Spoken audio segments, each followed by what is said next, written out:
دشمنوں کی اس دوسری سرزمین سے نکلے بغیر ہم خطرات سے دو چار تھے۔ ٹیلی ویژن پر ویرا کی محنت آخر کار بار آور ثابت ہوئی۔ ایک چینل پر CNN سے اشتہاروں کے تومار کے بغیر خبروں کا سلسلہ جاری تھا۔ اس وقت افریقہ کے کسی ملک میں غذائی بحران کی دستاویزی فلم دکھائی جا رہی تھی۔ شاید اہم خبروں کا ابتدائی حصہ گزر چکا تھا، جو ایک مقررہ وقفے کے بعد دوبارہ سنایا جا سکتا تھا۔ نیو یارک سے پرواز کرنے تک میرا دل ڈوب رہا تھا۔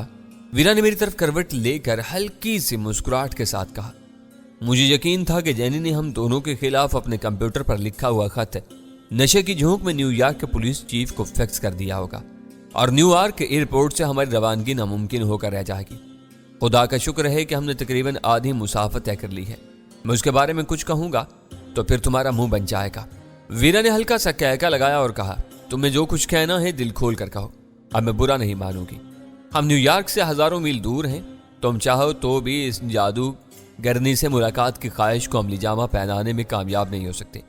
تم اس کی طرف سے بلا وجہ ہی حسد اور رقابت میں مبتلا ہو۔ وہ بہت کھلے اور صاف ستھرے ذہن کی مالک ہے۔ اس نے ہمیشہ تم سے وہی کہا ہے جو اس کے دل میں ہوتا ہے۔ اپنے بارے میں اس کی گھٹیا باتیں یاد کرو۔ وہ آخر تک تمہیں مجھ سے چھین لینے کی کوشش کرتی رہی۔ ایسی باتیں صاف ستھرے نہیں، غلیظ ذہن میں آتی ہیں۔ بس تم اسے منہ پھٹ کہہ سکتے ہو۔ وہ اپنی کسی بات کو راز میں رکھنے پر قادر نہیں ہے۔ میرے بارے میں تم نے خود اس کی حوصلہ افزائی کی تھی، مجھے رو کر اسے اکساتی رہی۔ اس کی بے مہار خواہشوں کو ہوا دینے میں تمہارا کردار بہت نمایاں تھا۔ مجھے خوشی ہے کہ میں نے اسے کامیاب نہیں ہونے دیا۔ اس کے باوجود ہم نے اس سے اپنے کئی بڑے کام کروا لیے۔ اسے احساس ہو چکا تھا کہ وہ ہمارے ہاتھوں میں کھیلتی رہی ہے۔ میں نے ویرا کا وہ مان برقرار رہنے دیا اور دھیرے سے کہا، وہ ایک اچھی لڑکی ہے، آخر تک تم سے سچ بولتی رہی اور تم آخر میں بھی اس سے جھوٹ بول کر آئی ہو۔ مجھے اس سے جھوٹ بولنے کی کیا ضرورت تھی؟ تم کس جھوٹ کی بات کر رہے ہو؟ اس سے اگلے چند روز میں ملاقات کا وعدہ کرتے وقت تمہیں معلوم تھا کہ تم نیو یارک میں ایک دن سے زیادہ کی مہمان نہیں ہو۔ اب وہ پورے خلوص سے تمہارا انتظار کرے گی۔ جو ہوا بہت بہتر ہوا ہے۔ ویرا یکایک بہت زیادہ سنجیدہ ہو گئی۔ تم اسے پہلی بار ملے تھے، میں اسے برسوں سے جانتی ہوں۔ پیشہ ورانہ زندگی میں آنے کے بعد اس کی سوچ میں بڑی تبدیلیاں آئی ہیں۔ پہلے جرم اور برائی کے بارے میں وہ اتنی حساس نہیں تھی، لیکن اب مجھے یقین ہے کہ وہ جارج شیلز اور دوسرے 3 ڈیوڈ اسٹارز کی موت کے بارے میں اپنے بڑھتے ہوئے ذہنی دباؤ سے نجات حاصل نہیں کر سکے گی اور کسی بھی وقت کسی ذمہ دار افسر کے سامنے اپنا اقبالی بیان درج کرا دے گی۔ وہ تمہاری رازدار یا شریک کار نہیں تھی۔ ہم نے اسے نادانستگی میں اپنا اعلی کار بنایا تھا۔ اگر ہمارے نکل آنے کے بعد وہ اپنے حماقتوں کے ازالے کی کوشش کوئی کرتی ہے تو اسے ایسا کرنے کا پورا حق حاصل ہے۔ تم اس پر بددیانتی یا غداری کا الزام نہیں لگا سکتی۔ میرا تلخی سے ہنسی یا ازالہ نہیں ہوگا، وہ ناقابل تصور پریشانیوں میں مبتلا ہو جائے گی۔ CIA اور FBI کے تجربہ کار افسروں کے سینے میں پتھر کا دل ہوتا ہے۔ وہ اسے ہمارا معاون قرار دے کر دھر لیں گے اور پھر اس پر ایسا نفسیاتی تشدد ہوگا کہ اپنے سارے نئے نظریے بھول جائے گی۔ آج کی پرپیش دنیا میں ایماندار بننے کی کوشش کرنے والے بے ایمانوں کو ہر میدان میں منہ کی کھانی پڑتی ہے۔ اس پر ایسے ایسے گھنونے الزامات عائد کیے جائیں گے کہ وہ تھرا اٹھے گی۔ میری چھٹی حص کہہ رہی ہے کہ امریکہ میں ہم دونوں کی موجودگی کا پہلا باضابطہ انکشاف اسی کی زبان سے ہوگا۔ بعد میں اس کے ساتھ کیا بدسلوکی کی جاتی ہے اس کے بارے میں تو شاید کبھی کسی کو کچھ معلوم نہیں ہو سکے گا۔ اگر اس نے فورٹ ہاؤس کے واقعے کے بارے میں لب کشائی کی حماقت کی تو پھر وہ اس سے آئزک بیل کے بارے میں بھی ہر بات اگلوا لیں گے، کیونکہ جینی رنگس میں ایک ذمہ دار عہدے پر ملازم تھی۔ اسے اعتراف کرنا پڑے گا کہ وہاں سے گیپ کی فائل اسی نے اڑا کر ہم تک پہنچائی تھی۔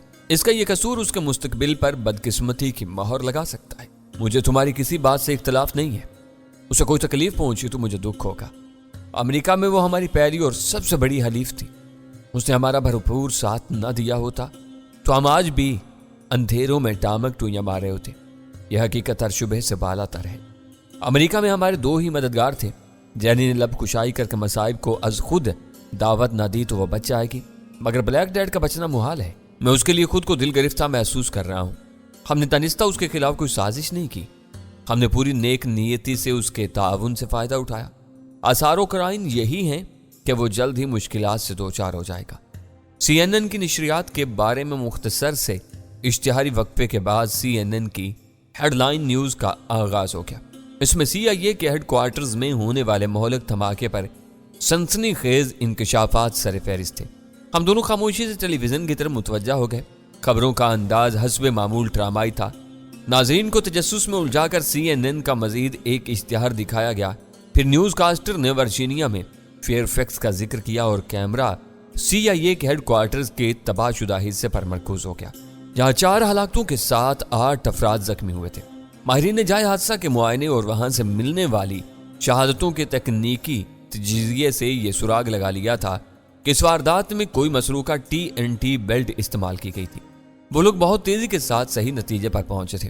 اسکرین پر فیئر فیکس میں موجود CNN کا نامہ نگار بتا رہا تھا کہ جدید لاسلکی ریموٹ کنٹرول سے پھٹنے والی وہ خوفناک بارودی بیلٹ پینٹاگون کے 2 یہودی محققین کی ایجاد تھی۔ وہ بیلٹ اپنی میعاد گزرنے کی وجہ سے محدود پیمانے پر تباہی پھیلا سکی تھی، جس کے نتیجے میں صرف 4 افراد ہلاک ہوئے تھے۔ اگر اس کی جگہ کوئی نئی بیلٹ استعمال کی جاتی تو تباہی سے ہونے والے نقصانات 5 گنا سے بھی زیادہ ہو سکتے تھے، اور شاید واقعات کا تجزیہ بھی اس قدر آسان نہ رہتا۔ یہ بات پایا ثبوت کو پہنچ چکی تھی کہ بدری ناتھ اپنی کمر پر TNT بیلٹ باندھ کر نیو یارک سے سیدھا فیئر فیکس پہنچا تھا۔ وہ ذاتی طور پر کچھ اہم ترین کاغذات کی نقول CIA کے سربراہ کو پہنچانا چاہتا تھا۔ وہ کاغذات کیا تھے، بدری ناتھ کے ہاتھ کیسے لگے، اس بارے میں CIA کے ذمہ داروں نے سختی سے اپنی زبان بند کر رکھی ہوئی تھی۔ بدری ناتھ کی پچھلی کارکردگی کی روشنی میں یہ نظریہ تقویت پکڑتا نظر آ رہا تھا کہ اس نے اپنی جان پر کھیل کر اپنے محکمے کے خلاف کوئی سازش کرنے کی کوشش نہیں کی تھی، بلکہ وہ اپنے پراسرار مخبر یا زیادہ واضح طور پر عباس کرمانی کی کسی بے رحمانہ سازش کا نشانہ بنا تھا۔ عباس کرمانی نے دانستہ کچھ ایسے کاغذات کی نقول بدری ناتھ کو فراہم کی جن کے لیے فیئر فیکس سے وائٹ ہاؤس تک سب پریشان تھے۔ سرکاری طور پر اس بارے میں کچھ نہیں بتایا گیا تھا، مگر واشنگٹن کے باخبر حلقوں کے لیے وہ ایک کھلا راز تھا۔ گیپ کا نام لیے بغیر نامہ نگار نے کہا کہ وہ نقل حاصل کرتے ہی بدری ناتھ نے نیو یارک سے ورجینیا کی طرف دوڑ لگا دی۔ مجرم نقول دینے سے پہلے کسی طرح بدری کو TNT بیلٹ استعمال کرنے پر آمادہ کر چکا تھا۔ بدری اس چرمی بیلٹ کی تباہ کاری سے بے خبر تھا۔ وہ CIA کے محافظوں کے سامنے سے گزر کر ایک بارودی انسان کے روپ میں اپنی منزل مقصود پر پہنچا تو عباس کرمانی نے ریموٹ کنٹرول کے ذریعے ہیڈ کوارٹرز میں خونین دہشت گردی کا ایک المناک باب رقم کر ڈالا۔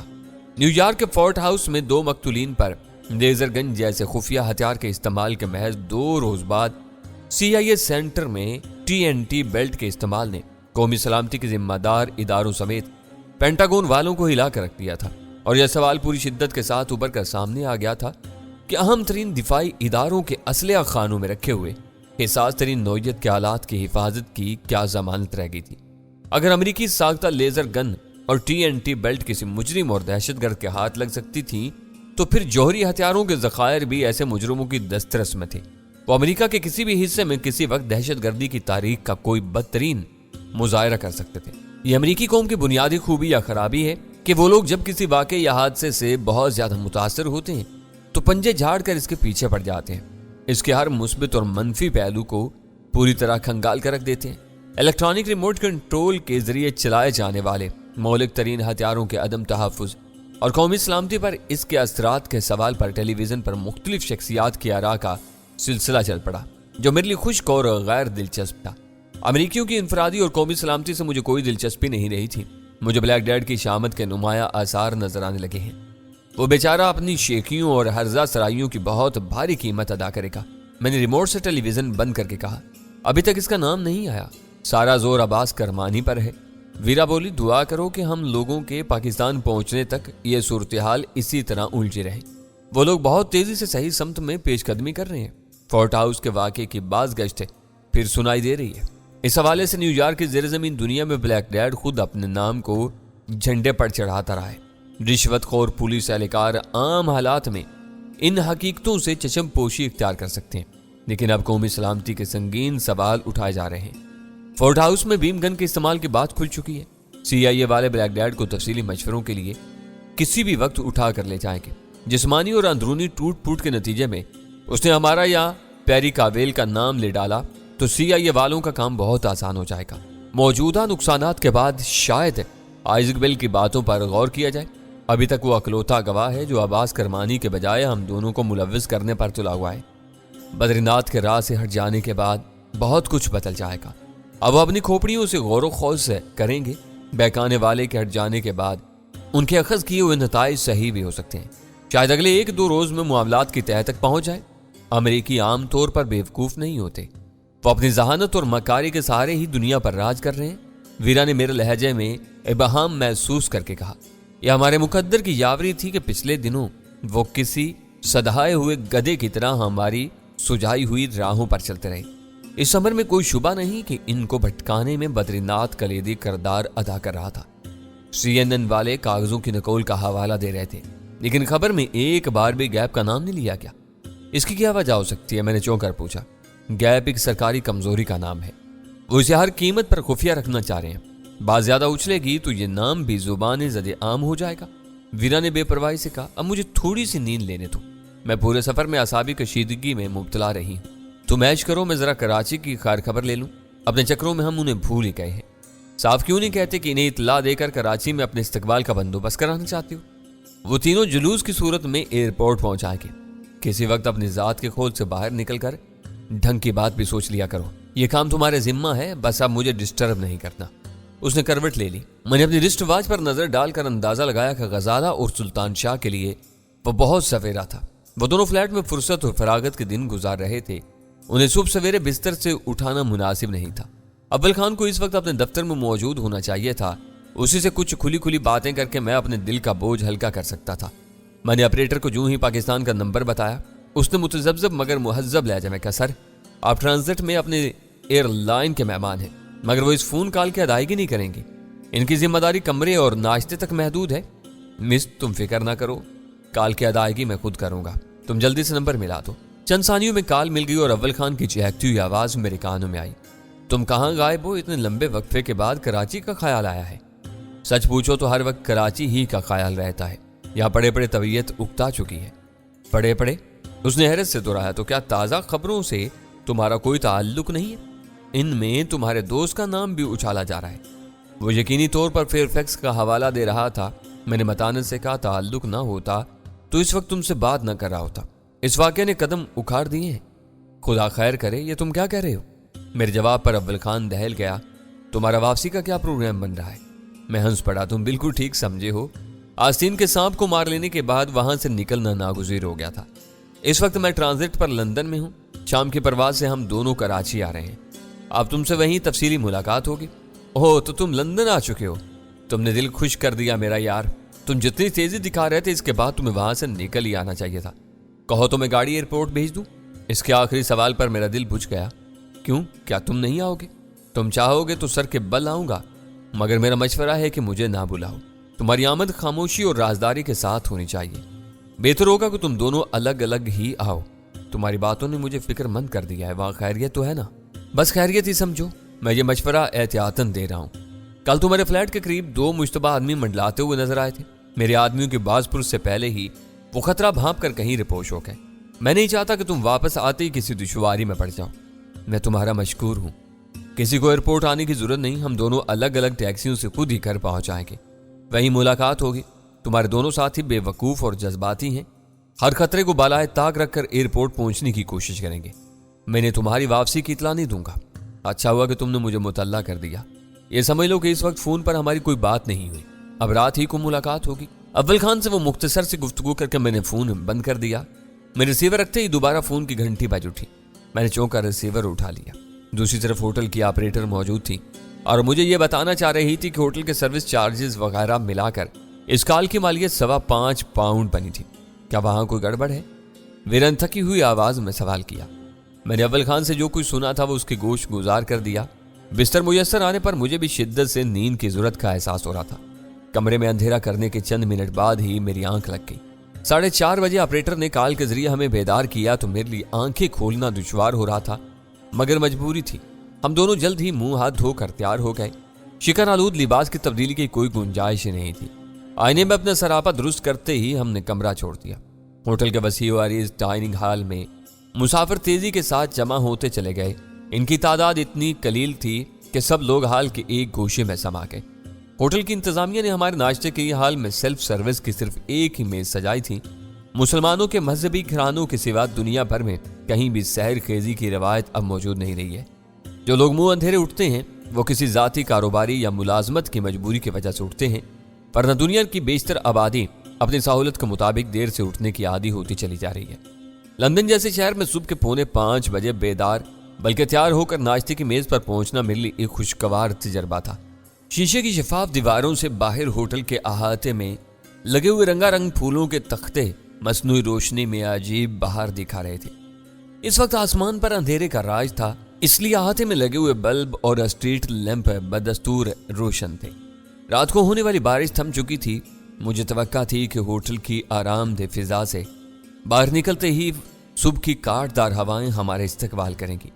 ناشتے کے درمیان میں ایئر لائن کی طرف سے ہماری نئی زمینی میزبان وہاں آ پہنچی۔ رات والی خاتون کے بدن پر یونائیٹڈ کی وردی تھی۔ اس بار آنے والی امارات کی پروکار وردی میں ملبوس نظر آ رہی تھی۔ وہ ایک جوان سال اور ہنس مکھ مقامی لڑکی تھی۔ اس وقت تک ہماری سفری دستاویزات کا کوئی پتہ نہیں تھا۔ ایئرپورٹ کی حدود میں داخلے سے پہلے ان کی واپسی کا کوئی امکان نظر نہیں آ رہا تھا۔ بڑے طیاروں پر مقامی اور بین الاقوامی پروازوں سے سفر کے لیے ہر ایئر لائن نے زور دیتی ہے کہ مسافر پرواز سے کم از کم 2 گھنٹے پہلے ایئرپورٹ پر رپورٹ کریں تاکہ آخری لمحات میں ہجوم اور بد نظمی نہ ہو، سارا کام خوش اسلوبی سے پورا ہو سکے۔ مگر ہم لوگوں کے سلسلے میں کچھ رائج سے کام لیا گیا تھا۔ شاید اس کی وجہ یہ تھی کہ ہمارا سامان پہلے ہی ایئر لائن کی تحویل میں تھا۔ سفری دستاویزات یکجا تھیں۔ گروپ کی صورت میں ہر کام تیزی سے پایہ تکمیل تک پہنچ سکتا تھا۔ ایک کوسٹر نے ٹھیک 5:30 بجے ہمیں ہوٹل سے گیٹ وک ایئرپورٹ کے متعلقہ ٹرمینل پر اتار دیا۔ رات کو ویران اور خالی نظر آنے والی عمارت میں اس وقت زندگی کی رعنائیاں اپنے شباب پر تھیں۔ یہ دیکھ کر حیرت ہو رہی تھی کہ اتنے سویرے بھی وہاں مسافروں کی خاصی تعداد موجود تھی۔ دستاویزی کارروائیوں کے مراحل سے گزرنے کے بعد ہم بورڈنگ کارڈ سمیت روانگی کے لاؤنج میں پہنچ گئے، جہاں روایتی رونق اور گہما گہمی ہماری منتظر تھی۔ ابھی تک کچھ نہیں ہوا، اس کا مطلب ہے کہ ہم یہاں سے خیریت سے نکل جائیں گے۔ ویرا نے مجھے ایک طرف دھکیلتے ہوئے سرگوشی کی۔ صبح سویرے ایسے منحوس اندیشوں کے بارے میں نہ سوچو، میں نے گور کر کہا۔ فکر مندی سے شروع ہونے والا دن پریشانیوں ہی میں گزر جائے گا۔ ہم نیو یارک میں تھے تو واقعات کی گرمی اور روانی میں بہت کچھ کرتے چلے آ رہے تھے۔ اب سوچتے ہوئے حیرت ہو رہی ہے کہ ہم نے مختصر سی مدت میں وہاں کیسی یادگار کامیابیاں حاصل کی ہیں۔ جب امریکیوں کو علم ہوگا کہ ہم ان کی ناک کے نیچے ان کے سینے پر مونگ دلتے رہے تھے تو اپنی بے خبری پر بال نوچتے رہ جائیں گے۔ ان کے گھر میں شاید ہی کسی نے اتنی بے دردی سے جوتے لگائے ہوں۔ اپنی خفت مٹانے کے لیے انہوں نے آئزک بیل کو کچھ رعایتیں دینے کا فیصلہ کر لیا تو وہ زخمی ناک دم توڑنے کی بجائے دوبارہ جان پکڑ لے گا۔ میں نے کہا یہ ناممکن ہے۔ ویرا نے اپنا فیصلہ صادر کر دیا۔ ہر بات معاف اور نظر انداز کی جا سکتی ہے، لیکن امریکہ پر راج کرنے والی ایجنسیاں یہ بات فراموش نہیں کر سکیں گی کہ وہ گیپ جیسی اہم دستاویز کی حفاظت کرنے میں بری طرح ناکام ہو چکا تھا۔ وہ اندر کی کہانی ہے، اس پر ظاہری فرد جرم بھی سنگین ہے۔ ہارلم کے فسادات اور Queens mid town express way پر دہشت گردی کے ذریعے ایک پولیس افسر کے قتل کے الزامات سے وہ بری نہیں ہو سکے گا۔ ویرا لاؤنج کی ایک بار کی طرف بڑی تو میں چونک پڑا۔ یہاں کہاں جا رہی ہو؟ شہری شراب خانوں پر وقت کی پابندی ہوتی ہے۔ وہ ایک آنکھ دبا کر مسکرائی۔ میں شرط لگا سکتی ہوں کہ اس وقت پورے لندن میں کوئی شراب خانہ نہیں کھلا ہوگا، مگر یہاں وقت کے ستائے ہوئے مسافروں کی سہولت کے لیے اس وقت بھی ساقی اپنے میکدے میں موجود ہے۔ گول مہراوی کاؤنٹر کے پیچھے موجود بھرے بھرے بدن والی خاتون صبح کی اولین مسکراہٹ کے ساتھ ہماری طرف متوجہ ہوئی اور ویرا نے فرمان جاری کر دیا، 2 لارج بلیک لیبل برف اور سوڈے کے ساتھ۔ یہ سنتے خاتون اپنے عقب میں لٹکی ہوئی بوتلوں کی قطار کی طرف متوجہ ہو گئی۔ تمہارا دماغ خراب ہو گیا؟ یہ مے نوشی کا کون سا وقت ہے؟ میں تمہارا ساتھ نہیں دوں گا۔ میں نے اردو میں شدت سے احتجاج کیا۔ جہاز پر مفت کی ملتی ہے، مگر تمہیں علم ہے کہ میں نے نیو آرک سے یہاں تک بیئر کے ایک کین کے سوا کچھ نہیں لیا تھا۔ اب موڈ بحال رکھنے کے لیے یہ ناٹک ناگزیر ہو گیا ہے۔ یہ کلاس تمہارے معدے میں اترے گا تو تمہیں باہر کی زیادہ رنگین اور پر امید دنیا نظر آنے لگے گی۔ میں نے ترہم میں نظروں سے اس کی طرف دیکھا اور کہا، میز آرڈر دے کر تمہارا یہ حال ہے تو گلاس خالی کرنے کے بعد تمہیں سنبھالنا مشکل ہو جائے گا۔ ایسا ہو تو کوئی رسک نہ لینا، مجھے یہیں چھوڑ کر تم نکل جانا۔ چند روز کے لیے غزالہ خوش ہو جائے گی کہ تم نے آخر کار مجھ سے اپنا پیچھا چھڑا ہی لیا، بڈٹائی سے بولی۔ ساکی گری کرنے والی خاتون نے شیشے کے 2 دمکتے ہوئے پیمانوں میں جل ملاتا ہوا سیال ہمارے سامنے رکھ دیا۔ وہ برف کے ڈلے ڈال چکی تھی۔ سائفن سے دونوں پیمانوں میں سوڈے کی دھاریں مارتے ہوئے وہ مسکرا کر بولی، الصبح کا یہ ڈرنک مبارک ہو، یہ میری آج کی پہلی سیل ہے، تم کو شرم آنی چاہیے۔ میں نے ویرا کو ملامت کی۔ یہاں بے شمار سفید پام نظر آ رہے ہیں جن کی گھٹی میں شراب شامل ہوتی ہے، لیکن انہوں نے بھی اتنے منہ اندھیرے باہر کا رخ نہیں کیا۔ تقریر مت کرو اور پیگ اٹھاؤ۔ ویرا گرائی، میں ہمیشہ تمہاری خواہشات کا احترام کرتی ہوں، اس وقت تم میری بات مان لو گے تو کون سی قیامت آ جائے گی؟ میں تمہیں زہر کا پیالہ تو نہیں پلا رہی۔ اس کی بڑی بڑی اور چمکدار آنکھوں میں شرارت سے زیادہ سرکشی ناچ رہی تھی۔ ایسے موڈ میں وہ ہمیشہ جارحے اور زبان دراز ہو جایا کرتی تھی۔ میں نے خاموشی سے پیگ اٹھا لیا۔ تمہارے دشمنوں کے اڑے ہوئے چیتروں کے نام۔ اس نے اپنا پیگ میری طرف لہرایا۔